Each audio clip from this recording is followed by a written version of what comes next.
Behind me, we have the 2022 Chevy Camaro 2SS 1LE. And today, I'm going to show you why I think this is the best sports car you can buy in 2022 and maybe 2023. Let's see if it's still on sale.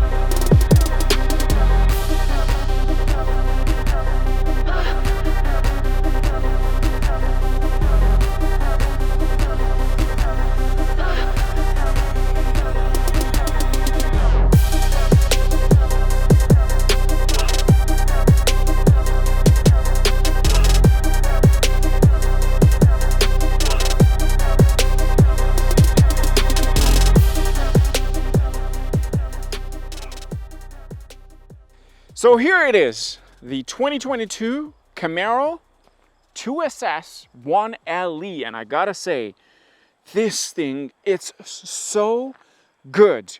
Price, power, manual transmission, amazing performance. It is actually light. It might not be the best for daily, but it's such a great package all around. They've done a fantastic job. In Canada, this thing, the way you see it, is about $58,000. That is absolutely dirt cheap for a V8 naturally aspirated that sounds as good as this.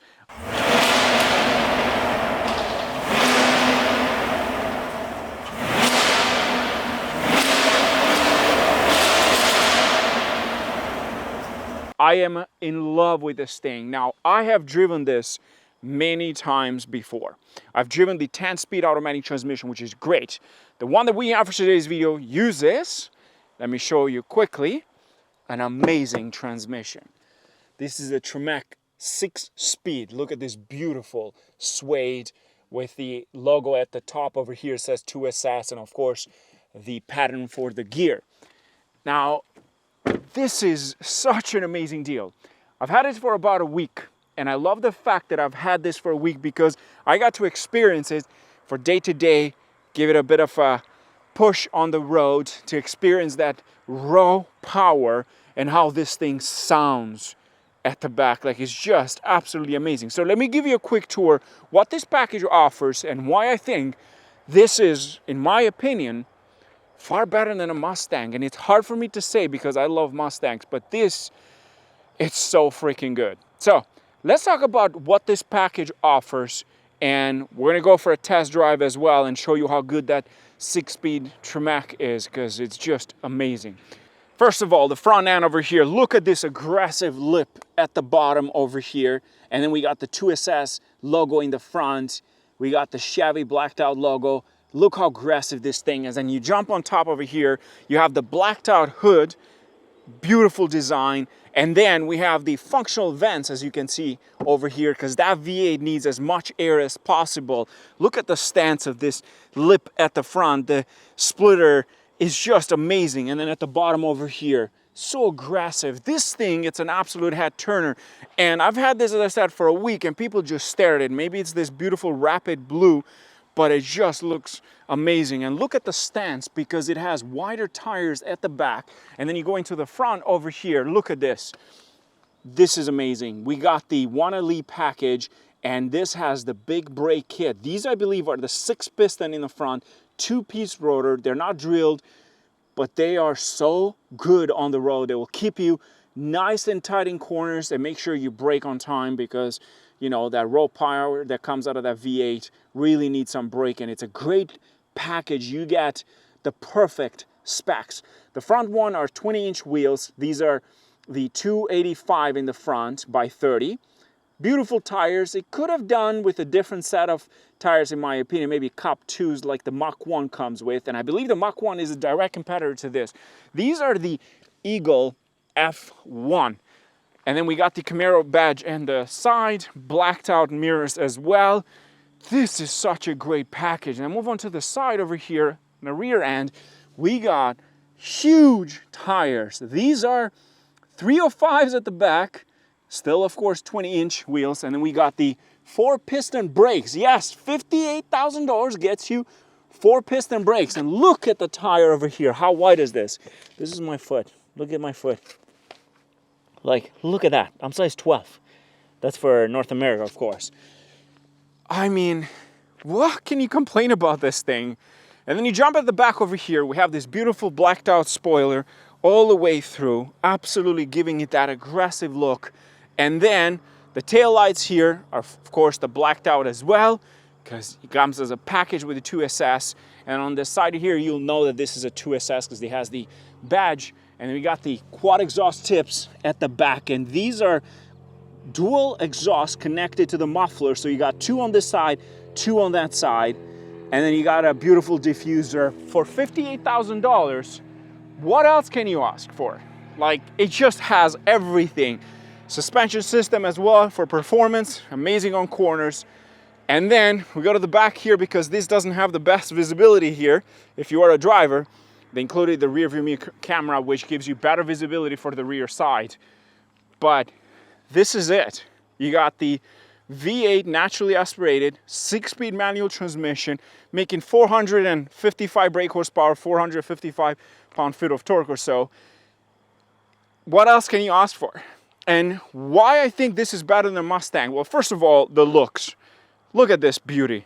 Absolutely stunning color and great package all the way around. The Mach 1 that gets sort of close to this with the 6-speed Tremec as well, well, you're looking about in Canada about $72,000, which is the starting price. And you keep adding features, it gets a bit more expensive.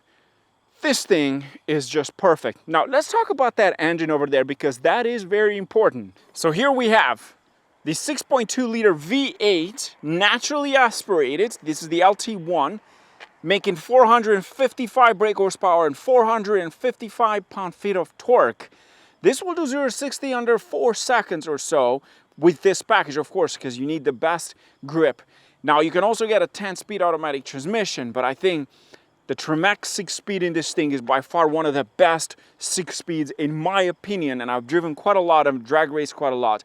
The reason I say that is because that Tremec 6-speed transmission is also applied to the CT5 Blackwing and the CT4 Blackwing. And that one comes with the no lift shift. This doesn't have that option.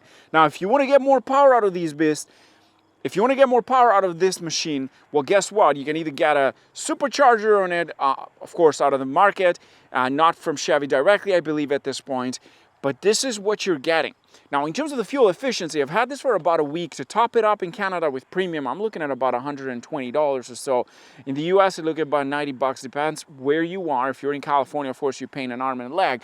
But I'd say most of the country, like, you're probably paying about $90 to top it up. I'm getting, on average, about 14.7 liters per 100 kilometers. That's because I drive like a crazy maniac.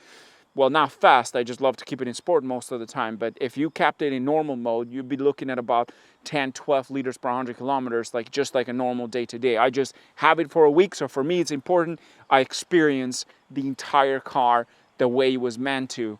I love this thing. We got this Chevy Performance over here. Look at how much space you have inside. Why is that important? Because if you're going to put like a supercharger, maybe a twin turbo, I think there's a package that you can get. Well, guess what? You need that space in here. This engine is quite amazing and it sounds incredible. Now, let's move into the back, talk about some of the space and, of course, the tech features as well. One way that the Mustang, in my opinion, wins over this is the day-to-day use. This thing, it's not the best in terms of space, comfort, in comparison to the Mustang. Why do I say that? Well, let's take an example from here. Let's open the boot, and that's my equipment, and that's all I can get. That's the amount of space. In the Mustang, I tend to have a bit more space than this. So this, it might not be the best day-to-day, but who cares? Because at the end of the day, you got a V8. That sounds incredible, and you get an amazing performance package with this thing. But if you're looking for day-to-day use, this might not be the best. Now let's jump into the inside and let me show you what it offers. First of all, door panel, we got this soft leather very important. We got all the switches over here, memory seats, of course. We got the release button for the trunk. It says Camaro logo onto the side over here. Power seats for both sides. And most importantly, we got Recaro seats here. These are nice and comfortable. For me, 6'2", I fit in it perfectly. And I love how they feel. I love the suede in the middle, although with time, the suede does kind of fade away. And so we're inside over there. It pops up, says Camaro, Chevy onto this side. And let's... Oh, love that. And yes, that's a habit of mine that I have to do this every time I get into a manual car. Now, in comparison to the Mustang, this doesn't give you a full digital cluster. There's only the center part, which I actually don't mind at all, but it does give you, of course, the standard tachometer. You got some tech features in the middle, like some information that you can use, like fuel efficiency, total kilometers. There's a few options that it gives you in the center. I like it. It does the job fine. At the top, as you can see, you have the temperature, you got the oil pressure, you got the battery level, you got your fuel and all that. So everything that you need is there, and you can just play around here. You got a timer as well, in case if you take this around the track. So overall, it's actually very decent in terms of performance. Now, in comparison to the Mustang, this does give you an actual heads-up display. So it shows you the RPM. Maybe my camera is not picking it up, but it shows the RPM, the seconds, and everything. So it does have quite a lot of features overall. The steering wheel here, we have this Camaro logo in the center, of course. We got the cruise control on this side, the radio and all that. This for the actual cluster. And then onto the side here, we have the menu for the volume, the seekers. So everything you need is right here, easy to use. These are actually not paddle shifters, in case if you don't know that. That's where rev matching. You can turn it on and turn it off. Now they do offer two, which is kind of weird, but imagine if it only had one, that would be even more weird. But this does the job fine, so you can just turn it on with this one here and turn it off with that side, in case you don't like the rev matching, in my opinion. At the top over here, you can also turn this off and just do it basically normal use. And then we have the standard screen here, very small in comparison to the Mustang, but it does the job. It does have wireless Apple CarPlay, which I'm currently using. No need to connect it through the cables. The bottom, the standard. So things haven't changed here a lot. We got ventilated seats and heated seats with this package, the Recaro package. So it gives you quite a lot. And then the 6-speed manual transmission, absolutely love this. This is my favorite. I am actually debating of getting one just to play around, just to drive it, because I can't stop driving this thing, and I have a limit of kilometers because it's that good. In the center over here, we have different driving mode, the traction control off or on, and then it has power handbrake. That I'm not a fan of it. That's why I think the Mustang is a little bit better there, because it's a standard manual handbrake. This is automatic. I wish that didn't come with it. But that also means that you don't get much space around here, because even right now, look at that, there's not much space there. In terms of the wireless charging pad, well, it's not here. It's not located anywhere. So what they did is they put it all the way to the back. So, but at least you get it, because I believe in the Mustang, you don't get a wireless charging pad. GM is known to have these weird things, because the Corvette actually has it here. The C8 Corvette had it in between the seats.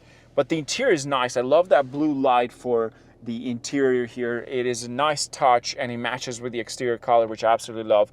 Overall, this thing is very, very spacious in my opinion, and I love how beautiful this steering wheel design-wise. Now, the things that I don't like about it is this thing here, that it's kind of like tilted towards forward. Like, it's not really user-friendly in my opinion. There's no reason to this thing to be this way. It's pushed a little bit forward. It should be forward that way, not this way. It's just, it took me a while to get used to it. It's such a small screen that it's not facing towards you. It makes it a bit annoying, but for the passenger driver, you can still see it. But it just, like, look at this rear view camera over here. Like, it just, I'm not a big fan of it. The whole thing, the whole design doesn't make any sense. I think they could have done a lot better in terms of the position. But here's the thing, though. The chances that we're going to get this in 2024 or 2025 are very, very low, because GM is thinking of killing this thing completely, and maybe they're going to have an electric version of it. I highly doubt it, but in my books, it should stay, because it's pretty good. Let's rev it up a bit, because I love that sound.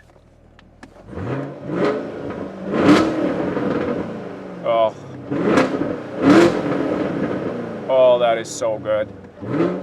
And the cold start on this thing is the best.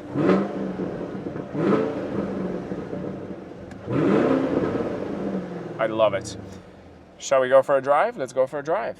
Let's go for a drive. First, into first gear, this thing is so smooth, the way you just move this completely. To go into reverse, you go into the side over here, and then in reverse, and then it makes that sound so it knows and tells you that you went into reverse in case if you forget that you went into reverse. Now, let's go into tour mode because there's also a track to give you an idea how this thing drives in tour mode because it's actually very, very good. But it's still loud in my opinion. It could be better for long trips if it didn't sound as crazy as that. I'm not complaining, but if you want comfort, I think the Mustang in my books is slightly better for day-to-day. This, on the other hand, I'm gonna keep the rev matching on because I love it. The guy has recognized me because we're staring at me. Let's give it a go, just in tour mode.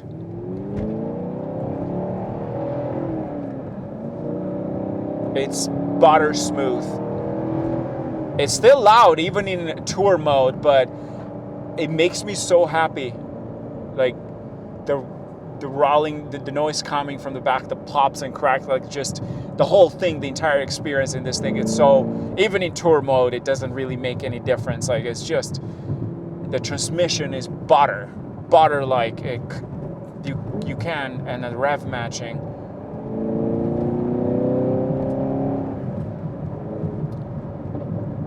There you go. It's such a unique car in its own way. And here is the truth. I haven't had this thing for a full week. This is my first time ever for someone that does reviews constantly because they didn't bring it to the fleet for a long time. And this year they brought it and I thought to myself, this would be a perfect match. Unfortunately, I couldn't do any drag races because I only had it for a few days. And it's not staying warm right now. So their concern was that they don't want people to drive this thing in cold. Oh, here we go. I love that. You know what? Let me just put it in sport mode. Gives it a bit of a noise.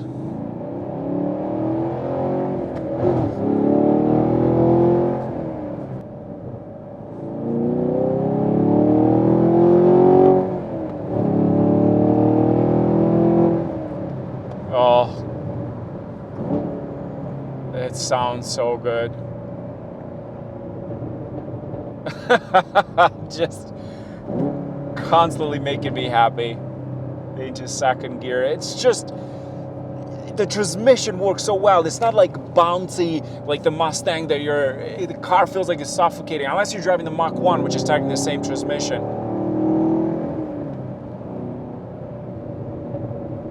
Your neighbors are gonna hate you, but it doesn't matter because at the end of the day, it's what makes you happy, not what makes them happy. But in my books, this thing is, it's better than a Mustang in many ways, and I would be very sad to see this going because it's so good. And I have a feeling this is not gonna go away. Like, you just can't kill this kind of car. The sales are not great. The Mustang is absolutely taken over. It's one of the best selling sports cars in the world. But this in my books is far better than a Mustang, stock per stock. And you're getting so much more in this in comparison to a Mustang because the direct competitor in my books would be the Mach 1. The Mach 1, you're looking at about 15 to 18 grand more easily. And right now with the current market in 2022, it's almost impossible to find anything that is below or at MSRP. There's no question for that. This, on the other hand, Stas, if you're watching this, I'm glad you picked one, although he got a 10-speed automatic transmission. I recommend it to someone else. This thing, it's ridiculous. I love it. I love it.